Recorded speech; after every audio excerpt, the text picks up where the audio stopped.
اب یوم جمہوریہ پہ مختصر بیان پیش کرنے کے لیے ہمارے مدرسے کے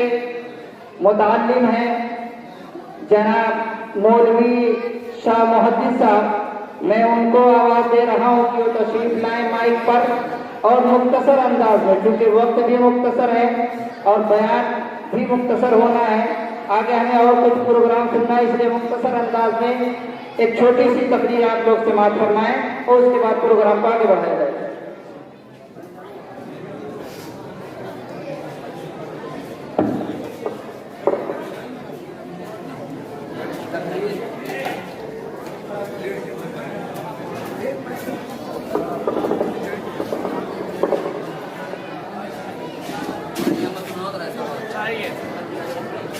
بھائی بدھائک لگ رہے آپ کو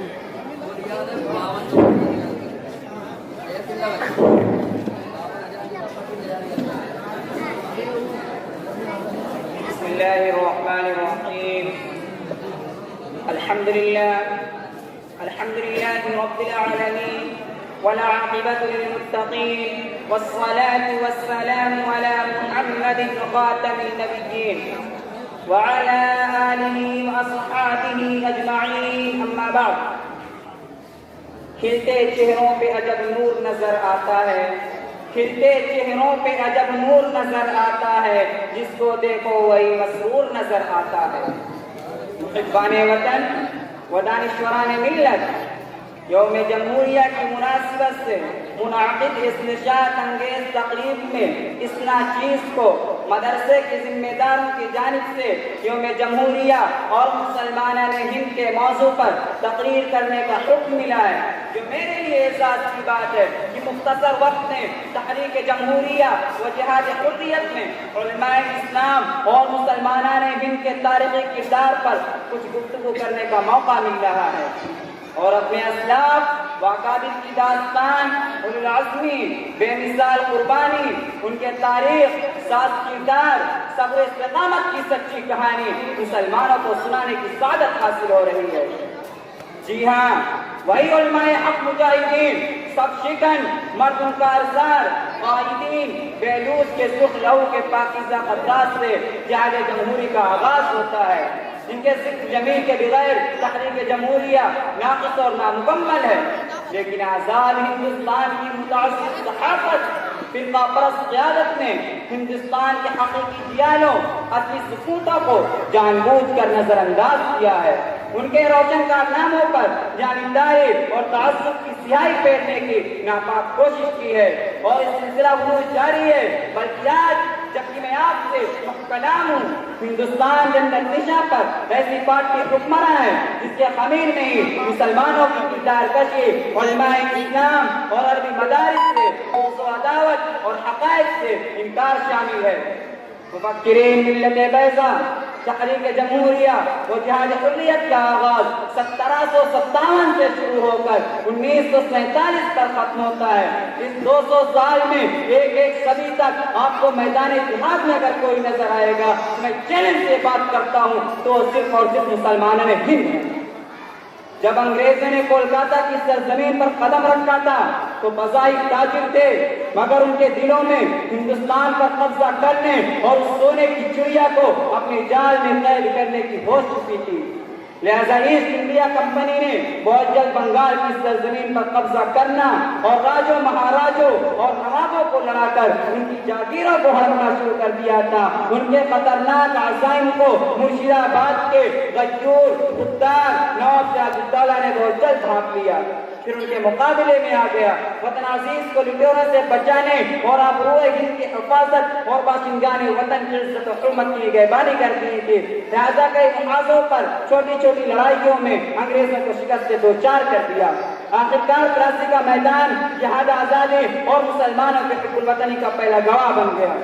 پلاسی نے سراج الدولہ نے انگریزوں کو للکارا تھا، وہ کیا جانتا تھا کہ اس کا وزیر میر جوکر پہلا وطن فروش زمین فروش غدار ہوگا جو انگریزوں سے خود کے طور پر مل چکا تھا۔ اس غدار وطن نے نصرت غداری کی جب نواب سراج الدولہ فتح کے قریب تھا۔ اگر وہ انگریزوں سے نہ ملا ہوتا، میں چیلنج سے بات کرتا ہوں کہ ہندوستان کبھی کسی کا غلام نہ ہوتا اور نہ مسلمانوں کی سلطنت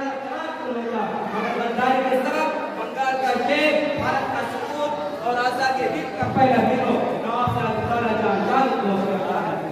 حضرات گرامی، یہیں سے کاروان حریت سر پہ کفن باندھ کر چلتا ہے۔ مجاہدین اسلام سامراجی طاقت سے فیصلہ ہوتے ہیں۔ سر کالا کے بعد شیخ محسوب ہندوستان کا محافظ بلد اسلامی کا پیکر اپنے وقت کا سرکردین ہے کیونکہ سلطان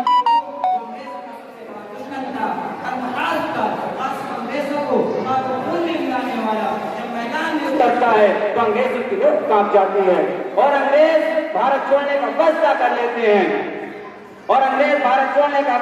لیتے ہیں اس کا اعتراف ایک انگریز جنرل نے خود کیا ہے، مگر یہاں بھی سمیع فروز موجود تھے۔ میر صادق جو سپہ سالار فوج تھا ہر محاذ پر، میر صادق جو سپہ سالار فوج تھا انگریزوں سے مل چکا تھا، جس کا نتیجہ یہ ہوا کہ 1799 میں سلطان ٹیپو نے سرنگا پٹنم میں بے فکری سے لڑتے ہوئے جام شہادت نوش کیا۔ برادران ملت، یہ سچی کہانیاں میں اس لیے سنا رہا ہوں کہ اس سے اپنے اسلاف سے محبت پیدا ہوتی ہے، ان کے کردار میں بدلے کی تمنا جاگتی ہے اور عمل بیدار ہوتا ہے۔ اس لیے کسی شاعر نے بھی کیا خوب کہا ہے کہ وہ قصے اور ہوں گے جن کو سن کر نیند آتی ہے، مگر سچی کہانی سے عمل بیدار ہوتا ہے۔ لہذا سچی داستان آگے بڑھتی ہے، مسلمانوں کا دوسرا گروہ تیار ہوتا ہے۔ اب کی بار کوئی نواب نہیں، اب کی بار کوئی امیر نہیں، اب کی بار کوئی جج نہیں، اب کی بار کوئی وکیل نہیں، اب کی بار کوئی منتری نہیں، اب کی بار کوئی وزیر اعلیٰ نہیں، اب کی بار کوئی بادشاہ نہیں، اب کی بار کوئی غریب نہیں، بلکہ خانقاہوں کے صوفیاء، مدارس کے علماء، قلب و مقداس کے حاملین، قال اللہ قال رسول کی صدائیں بلند کرنے والے محدثین و فقہاء صالحین و اولیاء ہیں۔ 1803 میں شاہ عبدالعزیز محدث دہلوی رحمۃ اللہ علیہ انگریزوں سے جہاد کرنے کا فتویٰ دیتے ہیں۔ پھر سید احمد شہید بریلوی کی امارت و قیادت میں شاہ اسماعیل شہیر، مولانا احمد یحییٰ بھانوی، معاذ فتح جیسے لوگ جو اپنے علم و فضائل میں ابتداء زمانہ تھے سر سے کفن باندھ کر سامنے آتے ہیں۔ 1818 عیسوی سے لے کر 1821 عیسوی تک پہلا مسلمانوں امیر المؤمنین سید احمد شہید کی قیادت میں انگریزوں اور ظالم حکمران سے ٹکر لی، مگر یہ بارہ کوٹ میں جا کر رک جاتا ہے کیونکہ قدرت الہی کو ابھی آزادی منظور نہیں تھی۔ پھر سید احمد شہید اپنے رفقا کے ساتھ جام شہادت سے سیراب ہو جاتے ہیں۔ پھر بھی مسلمان وہ قوم ہے جو باطل کے سامنے سر جھکانا کبھی گوارا نہیں کرتے، وہ اپنے وطن سے غداری کا تصور بھی نہیں کر سکتی اور نہ اس کو غلام دیکھ سکتی ہے۔ لہذا ایک بار پھر علماء حق کی قیادت آگے بڑھتی ہے۔ مولانا مملوک علی نانوتوی، مولانا محمد قاسم نانوتوی، حافظ ثانی شہید، حضرت حاجی امداد اللہ مہاجر مکی جیسے نواب زمانہ بزرگ اور عالموں نے 1857 کا عظیم الشان انقلاب برپا کیا، مگر یہ بھی سوئے قسمت سے ناکام ہو گیا۔ سلطنت مغلیہ کا 300 سالہ روشن چراغ جو ٹمٹما رہا تھا وہ ہمیشہ کے لیے بجھ گیا اور اسی وقت سے انگریزوں کے ظلم و ستم کی خراش جگر پاش داستان شروع ہو جاتی ہے۔ اسی وقت سے ظلم و ستم کی خراش جگر پاش داستان شروع ہو جاتی ہے انگریزوں کے بعد، اور اسی وقت سے انگریزوں کے ظلم و ستم کی خراش جگر پاش داستان شروع ہو جاتی ہے۔ ہم مسلمانوں کے خلاف انگلیاں اٹھانے شروع کر دیتے ہیں اور انگریز بات چھوڑنے کا فیصلہ کر لیتے ہیں۔ علماء حق کی گرفتاریاں، ان کو پھانسیاں، سولیاں اس کہانی کا دردناک قصہ ہے۔ 52,000 علماء کو چن چن کر پھانسی دی گئی۔ پورے ہندوستان میں داڑھی اور ٹوپی والے پکڑے جانے لگے اور ہر درخت پر پھانسی کا پھندا لگا دیا گیا اور ہزاروں علماء کو بوریوں میں بھر کر دریاؤں میں ڈالا گیا، زندہ آگ میں جلا دیا گیا، گرا وطن کیا گیا۔ ارے بتاؤ اور غور کرو کون سا ظلم تھا جو علماء کے ساتھ نہیں ہوا؟ تفصیل دین کو لخت کرنے والی ہے۔ شیطانیان حریت پھر دارالعلوم دیوبند کی بنیاد پڑی جو تحریک جمہوریہ کا تیسرا مرکز بنا۔ دارالعلوم محض ایک درسگاہ نہیں بلکہ بقول شیخ الہند وہ ہندوستان کی آزادی کے پہلی تربیت گاہ تھی، وہ مردم سازی کا کارخانہ تھا، وہ مجاہدین تیار کرنے کی فیکٹری تھی تاکہ ہندوستان کو آزاد کرایا جائے۔ حضرت شیخ الہند مولانا محمود حسن دیوبندی اس فوج کے سپہ سالار تھے۔ یہاں سے تحریک آزادی کا آخری کامیاب دور شروع ہوا۔ 3 ماہ تحریک چلے، وہ پھر دارالعلوم کے سپوت نے جبیر انصار قائم کی جس کے بانی شیخ الہند تھے۔ یہ 1914 عیسوی کی بات ہے اور اسی وقت سے 1914 عیسوی کی بات ہے اور پھر اسی وقت سے انگریزوں کا ظلم و ستم کی خراج کا بعد داستان شروع ہو جاتی ہے۔ حضرات گرامی، یہ طویل 200 سالہ تاریخ آزادی کا خلاصہ آپ کے سامنے ہے۔